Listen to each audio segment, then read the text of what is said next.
மகிமை உண்டாகட்டும். இந்த நாள் உங்களுக்கு ஆசீர்வாதமாக இருக்கும்.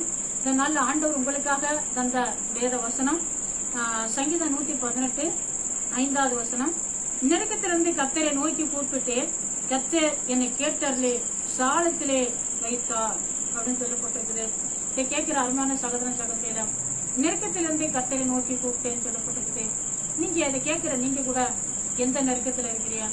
எப்படி உங்களுக்கு நெருக்கமாக இருக்கிறது? குடும்ப பிரச்சனைகள் நெருக்கமா இருக்கிறதா? அல்லது எந்தெந்த விஷயத்துல நீங்க நெருக்கப்படுறீங்க? நீங்க வேலை பார்க்குற இடத்துல நீங்க நெருக்கப்படுறீங்களா? அல்லது ஆண்டவரை தேடுற விஷயத்துல ஆண்டவரை ஒழுங்காக தேட முடியாதபடி நெருக்கப்படுறீங்களா? விடுதலையாக இருக்க முடியலையா? எந்த விஷயத்துல நீங்க நெருக்கப்பட்டவர்களா காணப்படுறீங்க?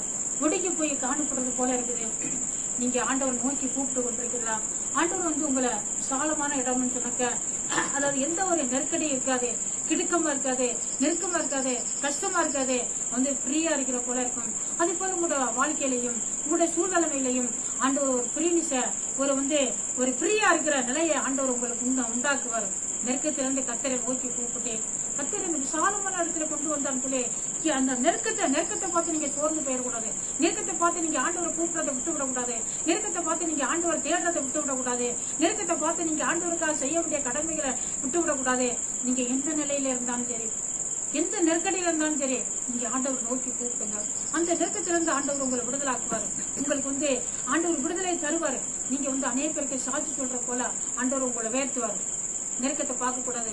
இந்த செலவுல இந்த நெருக்கடி மாறட்டும், நான் அதே போல ஆண்டவர் தேடுறேன். இந்த நெருக்கடி மாறட்டும், ஆண்டவருக்காக நான் அதை செய்யறேன். இந்த நெருக்கடி மாறட்டும், நான் ஆண்டவருக்காக இதை பண்றேன். அப்படி செய்யக்கூடாது. நெருக்கத்தை மத்தியில தான் நீங்க ஆண்டவரை நோக்கி கூப்பிடணும். எந்த நெருக்கமா இருந்தாலும் சரி, எந்த இடுக்கமாலும் சரி, அந்த நேரத்துல ஆண்டவரை நோக்கி கூப்பிடுங்க. சில வேளை நீங்க ஆண்டவரை நோக்கி கூப்பிடுறதுக்காக, ஆண்டவர்கிட்ட கிட்ட நெருக்கிறதுக்காக சில வேளை உங்களை நெருக்கடி உங்களை ஆண்டவரை கூட சில வேளையில அந்த நெருக்கடியை அனுமதிச்சிருக்காங்க. ஏன் தெரியுமா? நீங்க ஆண்டவர் கிட்ட இன்னும் நெருங்கணும், இன்னும் ஆண்டவர் கிட்டக்கு நெருங்கணும், இன்னும் ஆண்டவர் நோக்கி பாக்கணுங்கிறதுனால கூட சில வேளை அந்த நெருக்கடி வரலாம். ஆண்டவரை நெருங்க அந்த நெருக்கடியில உங்களை விட்டு நெருங்கி போகும். நீங்க ஆண்டவர் நெருங்கும் போது, நீங்க ஆண்டவர் நோக்கி கூப்பிடும் போது ஆண்டவர் கண்டிப்பா உங்களுக்கு விடுதலை தருவார். இந்த சிலர் நினைக்கிறது போல ஏதோ கடல்ல அலை ஓயட்டும், அது பிறகு மீன் பிடிக்கிறேன்னு சொல்றது போல, கடல்ல அலை ஓய போறதும் கிடையாது, மீன் பிடிக்க போறதும் கிடையாது. நம்ம இதுக்குள்ள வர அந்த நெருக்கடிய அந்த அலையை பார்த்து நம்ம சோர்ந்து போக கூடாது. நம்ம அதை தாண்டி போகும்போதுதான் ஆண்டவர் இங்க பார்த்தாக்க கடல்ல கொஞ்சம் தூரம் போன பிறகு அமைதியா குளம் போல கிடக்கும் தண்ணீர்ல பார்த்தோம் நம்ம பார்த்துருக்கிறோம். அதே போல நம்ம நெருக்கடியை ஆரம்பத்தில் இருக்கிற நெருக்கடியை பார்த்து சோர்ந்து போகாதபடி நீங்க ஆண்டவருக்காக நீங்க இறங்கும் பொழுது, இன்னும் அதிகமா ஆண்டவரை நோக்கி பார்க்கும் பொழுது ஆண்டவர் உங்களுக்கு விசாலமாக ஒரு பிரிவிசாக ஆண்டவர் உங்களை விடுதலாக்கி ஒரு சாட்சியாக நிறுத்துவார். நீங்க ஆண்டவர் துதிப்பியா. இந்த நாள் உங்களுக்கு ஆசீர்வாதமா இருக்கு. எனக்கு ஜெபிக்கிறேன். பரிசுத்தம் நல்ல பிதாவே ஸ்தோத்திரம். நன்றி தகப்பனே. ஏசாப்பா அந்த வார்த்தை கேட்ட ஒவ்வொருத்தரையும் ஆண்டவரே ஸ்தோத்திரம்.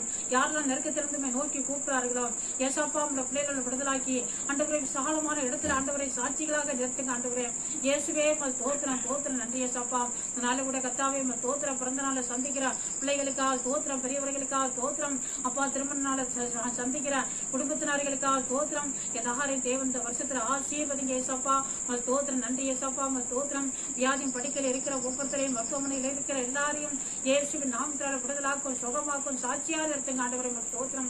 அப்பா விவசாயிகளுக்காக ஸ்தோத்திரம், வியாபாரிகளுக்காக ஸ்தோத்திரம் ஏசாப்பா. ஸ்தோத்திரம். மீனவர்களுக்காக ஸ்தோத்திரம். இவர்களெல்லாம் படுற ஆண்டவர் அப்பா பிரயாசங்கள் ஏற்ற பலனை கொடுங்க ஆண்டவரே ஸ்தோத்திரம். அப்பா நஷ்டங்க வராதபடி இவர்கள் எல்லாம் காத்துக்கொள்ளுங்க ஆண்டவரே ஸ்தோத்திரம். நன்றி அப்பா. எல்லாருக்கும் இந்த நாள் ஆசீர்வாதமா இருக்க உதவி செய்யும். இயேசு கிறிஸ்துவின் நாமத்தில் ஜெபிக்கிறோம். பரிசுத்தம் நல்ல பிதாவே. ஆமென்.